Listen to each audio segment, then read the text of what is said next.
आइए बच्चों मेंसुरेशंस के क्वेश्चन करते हैं। ये मेंसुरेशन कहलाता है, ठीक है। और यहाँ पर ये वाला जो क्वेश्चन है ये पैरेललोग्राम का क्वेश्चन होता है। अब पैरेललोग्राम क्या चीज होती है?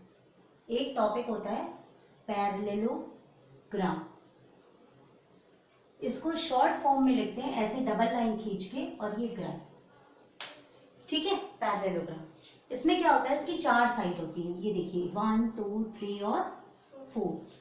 तो अगर हमने इसका नाम डाल दिया ए बी सी और डी, ठीक है, तो इसमें क्या होता है कि जो आमने सामने की साइड होती है ये आपस में पैरेलल होती है। मतलब जैसे ये लाइन इस लाइन के पैरेलल जा रही है, और वो पैरेलल भी होती है और इक्वल भी होती है। यानी ए बी जो साइड है वो सी डी के बराबर है, इसी तरह ए डी साइड जो है वो बी सी के बराबर है, ठीक है। उसके बाद इसका जो सेकेंड चीज होता है कि इसके जो अपोजिट एंगल्स होते हैं, जैसे इस एंगल का अपोजिट क्या है, ये सी, ये एंगल आपस में बराबर होते हैं।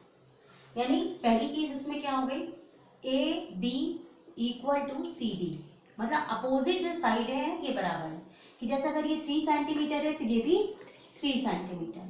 दूसरी बात, अपोजिट एंगल्स इक्वल है कि एंगल ए जो है वो एंगल सी के बराबर है। कि मान लीजिए अगर ये 70 डिग्री है तो ये भी 70 डिग्री, ठीक है। तीसरी प्रॉपर्टी होती है इसमें कि इसमें अगर ये लाइन ऐसे जा रही है डायगोनल, ये इसके डायगोनल हो गए जो अपोजिट पॉइंट्स को मिलाएंगे, तो ये डायगोनल एक दूसरे को बाइसेक्ट करते हैं। यानी ये चीज इसके बराबर, ये चीज इसके बराबर, ये आपस में बाइसेक्ट करते हैं। इसी में साथ ही साथ एक चीज और बताएंगे जो कि पैरेलल लाइंस के अंदर पढ़ाई जाती है, लेकिन यहाँ पर अप्लाई होती है क्वेश्चंस जब हम सॉल्व करेंगे। कि अगर ये कोई पैरेललोग्राम है तो ये लाइन इस लाइन के पैरेलल हो गई, तो अगर इस लाइन को हम ऐसे आगे बढ़ा दें तो ये लाइन इस दोनों लाइनों को काट रही है। तो कोई लाइन अगर किसी दो पैरेलल लाइन को काटती है तो उसको ट्रांसवर्सल कहते हैं। और फिर इन दोनों एंगल्स का जो सम होता है, ये अगर एंगल 1 है ये एंगल 2 है, तो अगर हम इन दोनों को जोड़ते हैं तो ये 180 डिग्री के बराबर होता है, ठीक है। लेकिन आमने सामने के जो एंगल होते हैं अपोजिट एंगल, ये इक्वल होते हैं, लेकिन इन दोनों का सम 180 होता है। तो ये इतनी कुछ प्रॉपर्टीज हैं पैरेललोग्राम की। और अब मैं पैरेललोग्राम के क्वेश्चन को सॉल्व करने जा रही हूँ आपके साथ। Now I am going to discuss this question. ये क्वेश्चन बहुत बड़ा थ्योरी में था जिसको मैंने शॉर्ट फॉर्म में लिखा है, पूरी थ्योरी नहीं लिखी। अब इस क्वेश्चन का मतलब क्या है कि एक पैरेललोग्राम है, तो हमने मान लीजिए ये एक पैरेललोग्राम ड्रॉ कर दिया। इसमें लाइन से नाम करते हैं ए बी सी और डी। ये नहीं कि आपने ए यहाँ लिख दिया बी वहां लिख दिया, गलत हो जाएगा। आप जब भी नाम लिखोगे ऐसे लाइन से लिखोगे, कॉन्टिन्यूटी नहीं रखोगे तो आंसर सब गलत हो जाएगा, ठीक। जब भी अगर इस तरह का क्वेश्चन होगा। अब एंगल ए 3 टाइम्स है एंगल बी के। आपको जो कंडीशन दी हुई है कि एंगल ए जो है वो 3 टाइम्स है एंगल बी के, यानी ये इधर एंगल भी है ना, यानी ये एंगल बी ये रहा और ये एंगल ये रहा, हो गया ना। तो इधर ये लिखा है तो हमने माना let angle B is equal to X degree, कि हमने मान लिया उसको क्या मान लिया, एक्स। तो एंगल ए की वैल्यू क्या हो जाएगी, 3x। तो एंगल ए की वैल्यू कितनी हो गई, 3x। तो मैंने अभी तुम लोग को सिखाया था कि अगर ये कोई पैरेललोग्राम है तो ये एंगल और ये एंगल जोड़ करके कितना होता है, 180 डिग्री। तो ये दोनों बगल बगल के एंगल है ना, पैरेलल लाइन के बीच के ट्रांसवर्सल के एंगल है ना, तो जोड़ने पे कितना है, 180। तो यहाँ पर ये देखिए कि आपकी ये दोनों पैरेलल लाइन जा रही है कि नहीं, तो ये ट्रांसवर्सल हो गई कि नहीं, ए बी, यानी इन दोनों को जोड़ने पर आपका कितना होगा, 180 डिग्री। आ गया समझ में। तो फिर इसी तरीके से angle A plus angle B is equal to 180 degree, because A D is parallel to B C and A B is transversal. मैंने ये लाइन क्यों लिखी है, कि ये लाइन इस लाइन के पैरेलल है और ये लाइन ट्रांसवर्सल जा रही है, इसलिए इन दोनों का सम 180 है। तो ये x हो गया, ये 3x हो गया, ये 180 हो गया, फिर ये 4x हो गया, ये 180 हो गया। तो x की वैल्यू हो गई, आप इसको 4 से डिवाइड करिए, 4 4 जा 16, 17 18, 4 5 जा 20। तो x की वैल्यू 45 है, यानी ये एंगल आपका कितना आ गया 45 डिग्री। ठीक है। अब अगर क्वेश्चन में तो नहीं पूछा, अगर मैं आपसे कह दूं कि ये एक एंगल 45 आ गया, अब आप सारे एंगल बताइए, किसी भी पैरेललोग्राम के एक एंगल 45 है, तो अब आप ये सारे एंगल बताइए। तो ये आपका 3 टाइम्स है, तो एंगल ए की वैल्यू क्या हो जाएगी 3 इंटू 45। तो ये हो गया 3 5 जा 15, 3 4 जा 12, 1 30। अब एंगल ए जो है वो एंगल सी के बराबर, क्योंकि ये दोनों अपोजिट एंगल हैं और अपोजिट एंगल बराबर होते हैं, इक्वल होते हैं, मैंने अभी आपको बताया। तो ये आपका कितना हो गया 135। और एंगल बी किसके अपोजिट है, एंगल डी के, तो ये भी आपस में इक्वल हो जाएंगे, because opposite angles in the parallelogram are equal. तो ये आपका कितना हो गया 45। तो आपके पास चारों एंगल आ गए, कोई दिक्कत नहीं है ना। अब इसी में आगे क्वेश्चन पूछा गया, आगे हम लोग सॉल्व करेंगे। ये मैं यहां से रब कर दे रही हूँ, ठीक। अब देखिए, अब इसमें लिखा है कि ए बी, देखिए अब जब अगर ये ऐसे एंगल बना होगा तो ये एंगल होता है, लेकिन ये ऐसे लिखा हुआ है तो ये एंगल नहीं है, ये साइड है, ए से बी तक की साइड, ठीक है। तो ये जो एल जैसा बना होता है ये एंगल का निशान होता है, ठीक। तो ये ए बी लिखा हुआ है 5x माइनस 7, सी डी लिखा हुआ है 3x प्लस 1। तो ये आपका हो गया 5x माइनस 7 और सी डी आपका कहाँ है, ये गलत लिखा है क्या,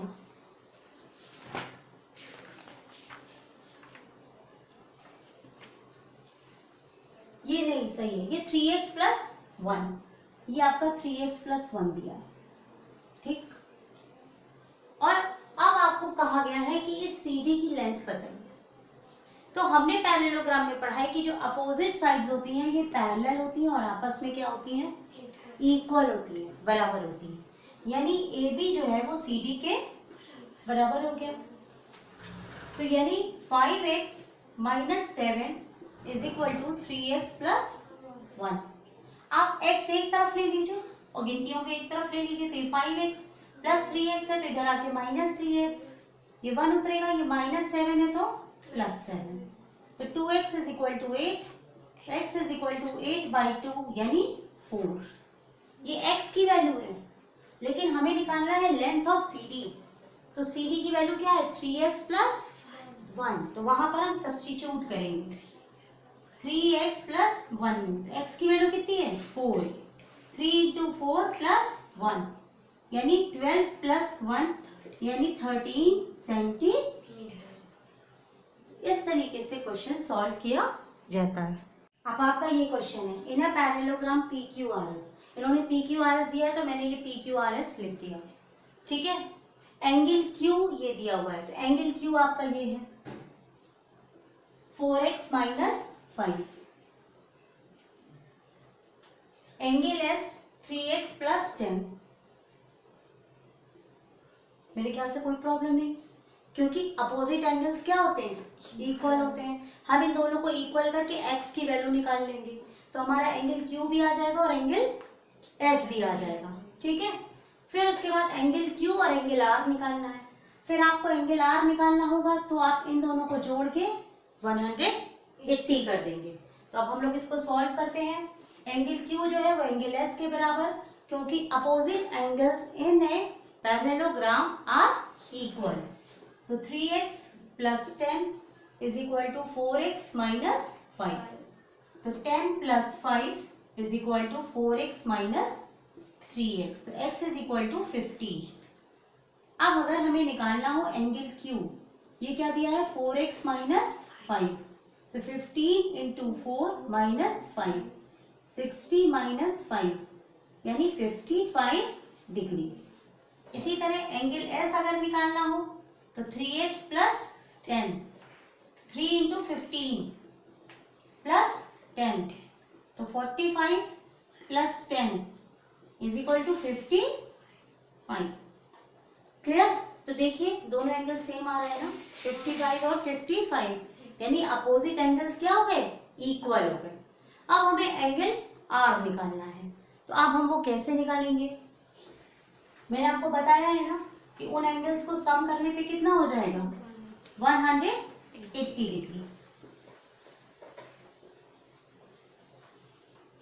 now angle Q plus angle R is equal to 180 degree. क्यों? क्योंकि पी क्यू पैरेलल है आर एस की। ठीक, ये लाइन निशान होता है पैरेलल का। ये आपका कितना आया था, 55। Angle R is equal to 180, angle R हो गया 180 माइनस 55। 10 में से 5 गया 5, 7 में से 5 गया 2 और ये 1। तो इस तरीके से आप पैरेललोग्राम के क्वेश्चंस को इन्हीं तीन थ्योरम्स को यूज करके आराम से कर सकते हो। अगले टॉपिक का क्वेश्चन पढ़ाने के पहले कुछ बेसिक बात बताऊंगी। अगर कोई एक पैरेललोग्राम है, ए बी सी और डी, और यहां पर एक ही डायगोनल जा रहा है। डायगोनल किसे कहते हैं, जो अपोजिट वर्टेक्स को ज्वाइन करता है।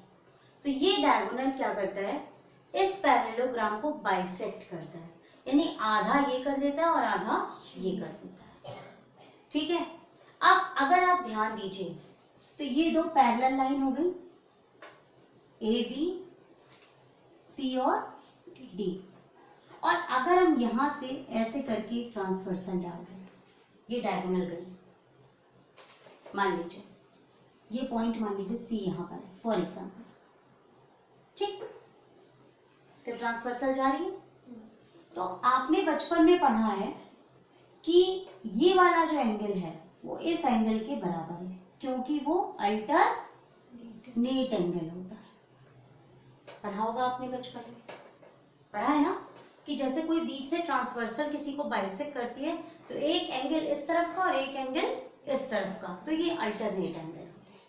तो इसी चीज को मैं यहाँ पर आपको मेमोराइज कराना चाहती हूँ कि अगर मान लीजिए दो डायगोनल्स जा रहे हैं, ठीक है, तो ये मान लीजिए ओ पॉइंट पे बाइसेक्ट कर रहा है, तो यहाँ पर ये वाला जो एंगल होगा, मान लीजिए ये एंगल एक्स है, तो इधर वाला एंगल इस एंगल के बराबर होगा ना, तो ये भी कितना हो जाएगा, एक्स, क्योंकि ये क्या है, अल्टरनेट एंगल। इसी तरह अगर ये एंगल लेंगे तो ये वाई हो गया, और ये वाला भी क्या हो जाएगा, वाई, और ये भी अल्टरनेट एंगल। दूसरी चीज, ये एंगल इस एंगल के बराबर, क्योंकि ये दोनों वर्टिकली अपोजिट एंगल। जब भी ऐसे दो लाइनें बाइसेक्ट करती हैं तो ये आपस में वर्टिकली अपोजिट एंगल होते हैं। उसके अलावा आपकी ये लाइन इस लाइन के बराबर है, तो आप यहां से देख सकते हैं कि आपका ये ट्रायंगल इस ट्रायंगल के बराबर हो गया। यानी किसी भी पैरेललोग्राम के जो डायगोनल होते हैं ये एक पैरेललोग्राम को बाइसेक्ट करते हैं। दूसरी बात, ये डायगोनल को भी बाइसेक्ट करते हैं, मतलब यहां से यहां तक जितना वैल्यू है, मान लीजिए ये 3 सेंटीमीटर है, तो यहां से यहां तक भी 3 सेंटीमीटर, ये डायगोनल को भी बाइसेक्ट करते हैं। अब इसी चीज का यूज करते हुए मैं आपको नेक्स्ट क्वेश्चन समझाऊंगी। Now see the next question. These datas are given to us and which I have made here. Okay, how I made it here? Because M is the point where the diagonal meets. PQRS आपका parallelogram है। अब आपको क्या दिया हुआ देखिए, PMS 54 degree, तो M बीच में है, तो देखिए PMS 54 डिग्री, ठीक है।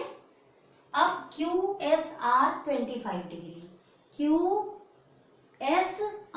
25 डिग्री, फिर SQR ये 30 डिग्री।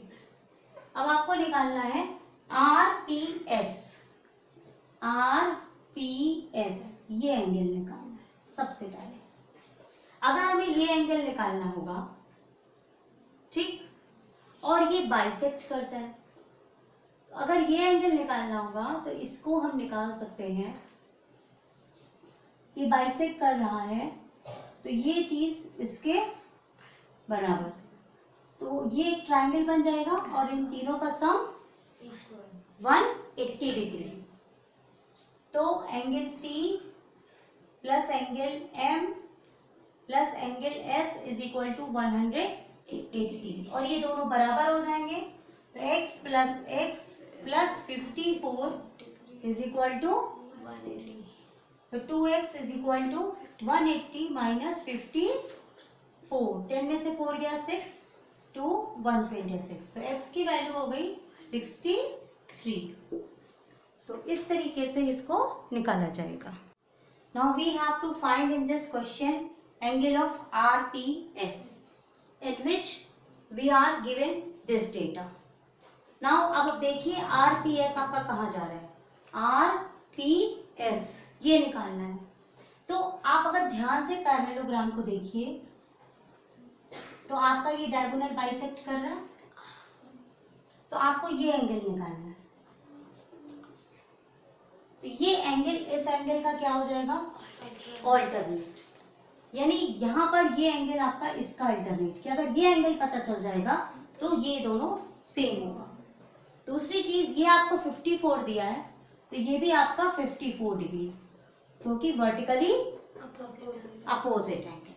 तो इस तरीके से हम इसको प्रोसीड करेंगे। Angle PMS is equal to 54 degree which is equal to angle QMR। Reason क्या हो जाएगा, vertically opposite angle. Now in triangle QRM, angle M angle Q plus angle R 180 degree, क्योंकि किसी भी ट्राइंगल में अगर 3 एंगल्स होते हैं तो उनका सम 180 डिग्री होता है। तो 54 plus 30 plus angle R is equal to 180 degree. Angle R is equal to 180 minus 4538, minus करेंगे तो आपका आएगा 96 डिग्री। तो ये एंगल आपका कितना आया, 96।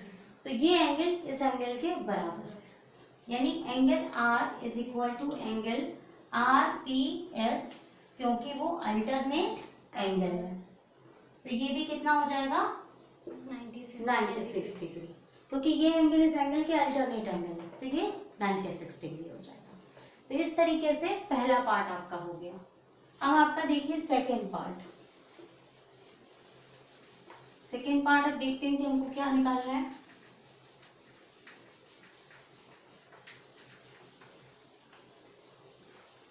सेकेंड पार्ट में आपको निकालना है PRS, एंगल PRS। अब देखिए ये कहाँ जा रहा है, PRS ये एंगल, ठीक। अगर अब आपको ये एंगल निकालना है तो आप कैसे निकाल सकते हो कि आपका ये ट्राइंगल है, ट्राइंगल MRS, ठीक, is equal to angle M plus angle R plus angle S is equal to 180 degree. ऊपर वो ट्राइंगल में तीनों एंगल का सम कितना हो जाएगा बेटा, 180 डिग्री। अब इसको मैं थोड़ा सा फिगर से समझाती हूँ। आप देखिए आपका फिगर ऐसे जाएगा, ऐसे, ये आपका एंगल 54 है, ये आपको 25 दिया हुआ है, ठीक है। और आप यहाँ से ये स्ट्रेट लाइन जा रही है, तो आप ये एंगल निकाल सकती हो। तो ये 54 है तो इसको 180 से माइनस करके निकालेंगे, यानी angle PMS plus angle SMR is equal to 180, that is 54 plus angle SMR is equal to 180। SMR is equal to 180 minus 54। 10 में से 4 गया 6, 7 में से 5 गया 2, 126। यानी ये आपका कितना आ गया 126। अब अगर आप ध्यान से देखिए तो आपका ये ट्राइंगल बन रहा है। इसमें आपके 3 एंगल्स हैं। तो ये तीनों एंगल का सम कितना होगा 180 डिग्री। ये आपको एक और निकालना है PSR। तो angle M plus angle R plus angle S is equal to 180 degree. यानी 25 आपने ये क्या निकाला है 126 plus angle R is equal to 180। 6 5 11 2 2 4 1 5 151 plus angle R is equal to 180। Angle R निकालने के लिए आप इसमें से 151 को माइनस कर दीजिए। ये हो जाएगा 10 में से 1 गया 9, 7 में से 5 गया 2, 29 डिग्री। तो इस तरीके से ये solve. Now the third question, third point we have to find PSR। तो अब आप अगर अपने फिगर को फिर से देखिए तो ये आपका फिगर था, ये डायगोनल जा रहा था, ये आपने निकाला था 96 डिग्री। ये आपका डायगोनल बाइसेक्टर M पॉइंट है और ये आपको दिया हुआ है 54 डिग्री। ठीक है, तो आप यहां से इस एंगल को निकाल सकते हैं because sum of all 3 angles of this triangle is equal to 180 degree. तो ये आपका S हो गया। तो एंगल P, ये आपका P है, ये M है, ये S है। Angle M plus angle S is equal to 180 degree. तो ये 96 हो गया, 54 हो गया, ये एंगल S हो गया is equal to 180 degree. 4 6 10 9 1 10 100 sorry 50 clear. Plus angle S is equal to 180 degree. Angle S is equal to 180 minus 150 that is equal to 30 degree. Now this portion we got 30 degree. Okay, and this portion from the question we have 25 degree. And now we have to find PSR. ये देखिए PSR, that means we have to find the whole of the angle, है ना। इसको पूरे को निकालना है यानी 30 और 25 को ऐड कर देंगे। तो PSR is equal to x plus 25 that is 30 plus 25 and we have 55 degree. Okay, तो इस तरीके से पैरेललोग्राम के क्वेश्चंस इन्हीं 3 उस पे बेस्ड रहते हैं। अगला और भी वीडियो आपको देखना होगा तो मैं लिंक दिया हुआ उसमें से आप उन और वीडियोस को देख सकते हैं। एक और वीडियो भी बन जाएगा कुछ दिनों में, जिसमें इसी तरह से रोम्बस के बारे में और स्क्वायर के बारे में मैं आपके साथ डिस्कस करूँगी।